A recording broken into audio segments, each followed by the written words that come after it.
नमस्कार दोस्तों, स्वागत है आप सभी का हमारे अपने ओजस गोट फार्म मध्य प्रदेश में। आज के वीडियो में हम बात करने वाले हैं बकरी के थनों में अडर में होने वाली बीमारियों के कारण के बारे में। जैसा कि मैं आपको बता दूं, पिछले कुछ समय से बकरी पालकों की बहुत ज़्यादा शिकायतें आ रही थी कि सर बकरी को थनों में कई तरह की प्रॉब्लम होती है। जैसा कि बकरी के थन में थनैला रोग हो जाना, बकरी के थन में दूध की जगह पानी आना, दूध की जगह खून आना, इसके अलावा दूध की जगह पस भी आता है कभी कभी बकरियों को।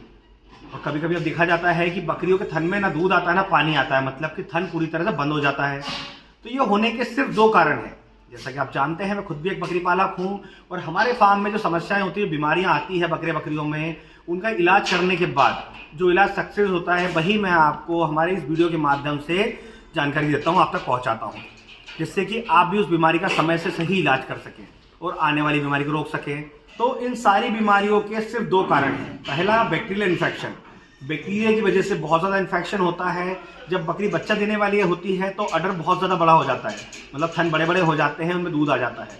तो उस समय बैक्टीरिया अंदर जाकर थनैला रोग या कई तरह की जो बीमारियां मैंने आपको बताई वो उत्पन्न कर देते हैं। इसके अलावा बैक्टीरिया आते क्यों हैं? जैसा कि आपका फ्लोर अगर कच्चा है फार्म का, या फर्श बना हुआ है, या फिर लकड़ी बिछी हुई है, जैसे कि वुडन फ्लोर होता है, उस टाइप का अगर फ्लोर है, और अगर आपके फार्म का फ्लोर गीला रहता है, ठंडा रहता है पानी की वजह से या उनकी पेशाब की वजह से, तो वैसे में बैक्टीरिया पनपते हैं। तो बैक्टीरिया की वजह से बीमारी होती है। अगर दूसरे कारण की बात करें तो जेनेटिक प्रॉब्लम होती है, मतलब कि माँ में जो बीमारी है, मतलब बकरी में जो बीमारियां चली आ रही है, वही अगर उसने जो बच्चे दिए उसमें अगर फीमेल है, मतलब बकरी दी है, तो उस बकरी को भी वो सेम बीमारी होगी। तो इस बीमारी से कैसे बचा जाए, इसके बारे में हम बात कर लें। जैसा मैंने आपको बताया कि फ्लोर पे गंदगी की वजह से बैक्टीरिया पनपते हैं, फ्लोर गीला रहने की वजह से बैक्टीरिया पनपते हैं। तो फ्लोर को पूरा समय आप सूखा रखें। इसके अलावा हर 7 दिनों में जहाँ पर बकरी रह रही है, जिस बाड़े में, जिस फार्म के अंदर रह रही है, वहाँ पर चूने का छिड़काव करें, जिससे कि बैक्टीरिया पूरी तरह नष्ट हो जाएगा और बैक्टीरिया से होने वाले इन्फेक्शन बकरी में कभी नहीं होंगे। इसके अलावा जो जेनेटिक प्रॉब्लम है, जैसे माँ से बच्चे में जाना, तो उसको रोकने के कई तरह के उपाय हैं। जैसे कि जब भी आपकी बकरी प्रेग्नेंट हो तो उसके बाद से आप उसे डेली बेसिस पे मिनरल मिक्सचर दें, क्योंकि बकरी में किस मिनरल की कमी है और कब होती है वो हम नहीं समझ पाते हैं। इसलिए एक ऐसा मिनरल मिक्सचर का सिलेक्शन करें जिसमें सभी तरह के मिनरल्स प्रॉपर हो, मतलब भरपूर मात्रा में हो। तो डेली 10 ग्राम अपनी बकरी को मिनरल मिक्सचर दें। और जो बच्चा वो दे रही है उसे भी जब वो दाना भूषण खाना चालू कर दें 15 दिन के बाद, 20 दिन के बाद, तो उससे भी आप डेली बेसिस पर मिनरल मिक्सचर दें, जिससे कि मिनरल्स की पूर्ति होगी, क्योंकि मिनरल्स की कमी की वजह से ही कई तरह की बीमारियां आती हैं। इसके अलावा जब बकरी बच्चा देने वाली हो, मतलब कम से कम 1 महीना बचा हो बच्चा देने में, मतलब चौथा महीना उसका चल रहा हो, तो उस समय से आप उसे डेली बेसिस पे हर महीने 10 दिन लीवर टॉनिक दें। कोई भी अच्छी कंपनी का लीवर टॉनिक ले सकते हैं। जैसा कि बकरी पालक बताते हैं कि जब भी वो डिवर्मिंग करते हैं हर 2 महीने में, 3 महीने में, तब वो लीवर टॉनिक देते हैं।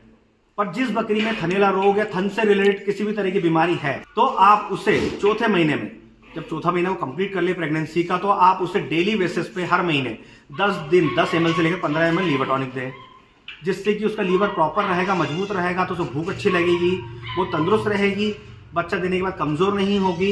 इसके अलावा जब वो अच्छा खाए तो उसके शरीर में भरपूर मात्रा में कार्बोहाइड्रेट्स, प्रोटीन, मिनरल्स, विटामिन सभी भरपूर मात्रा में मिलेंगे, जिससे कि बकरी में किसी भी तरह की कोई कमी नहीं रहेगी। तो जो बच्चा वो देगी उस बच्चे में उसकी बीमारी कभी नहीं आएगी। ये प्रैक्टिकल किया हुआ है हमारे अपने फार्म के अंदर। ऐसा नहीं है कि हमारे फार्म की जो बकरियां हैं उनमें उनके थन से रिलेटेड, उनके अडर से रिलेटेड किसी तरह की बीमारी नहीं आती है। बकरी कभी गीले में बैठ जाती है, उसने पेशाब किया और अगर वहीं बैठ गई तो वहाँ पर बैक्टीरिया आ जाते हैं। जैसा कि मैंने आपको बताया कि हर 7 दिन में हम भी हमारे फार्म के अंदर चूने का छिड़काव करते हैं। उसके अलावा हम लोग दवाइयों का छिड़काव भी करते हैं, जिससे कि जो फंगल इन्फेक्शंस होते हैं जानवरों को, जो बैक्टीरिया हो जाते हैं, कीड़े हो जाते हैं, वो सारे मर जाएं।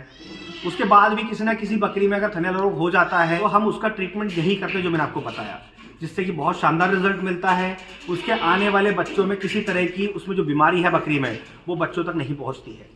तो एक बार आप भी ट्राई करके ज़रूर देखें। और जो कंप्लेंट आपकी हमेशा रहती है कि सर बकरी के थन में दूध नहीं आ रहा है, बकरी के थन में खून आ रहा है, बहुत ज़्यादा थन में सूजन आ गई है, थनैला रोग हो गया है, ये सारी समस्याएं खत्म हो जाएंगी। मतलब कि जिस बकरी में प्रॉब्लम है वो समस्या, वो बीमारी वहीं रुक जाएगी। उसके बच्चों में या किसी और बकरी में बीमारी वो नहीं फैलेगी। तो आज के वीडियो में बस इतना ही। और आज के वीडियो से रिलेटेड अगर किसी भी तरह का कोई सवाल है तो आप कमेंट बॉक्स में आकर हमसे बात कर सकते हैं। और इसी तरह बकरी पालन से जुड़ी जानकारी के लिए हमारे चैनल से जुड़े रहें। अगर अभी तक आपने हमारे चैनल को सब्सक्राइब नहीं किया है तो सब्सक्राइब कर लें, ताकि समय से बकरी पालन से जुड़ी जानकारी आपको मिलती रहे। तो फिर मिलेंगे नए वीडियो में नई जानकारी के साथ। धन्यवाद।